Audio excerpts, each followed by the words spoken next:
Hello বন্ধুরা, আজকে আমি দেখাবো আমার গোপাল সোনার প্রতিদিনের। তো আমি চলে এসেছি আমার গোপালকে তুলতে। এবারে আমি আমার গোপালের মুখটা ধুইয়ে দেবো এবং জামা কাপড় ছাড়িয়ে দেবো।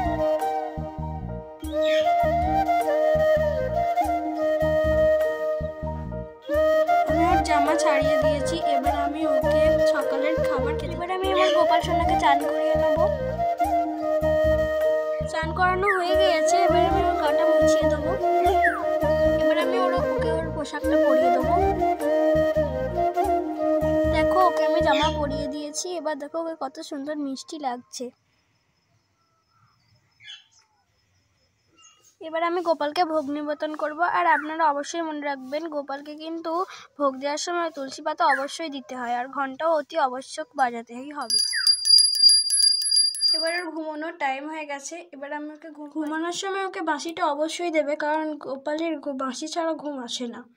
আর পাশে একটি জলের গ্লাসও রেখে দেবে, যাতে ওর খিদে পেলেও খেতে পারে। আজকের মিনি ব্লগটা এই পর্যন্তই। দেখা হচ্ছে নেক্সট ভিডিওয়।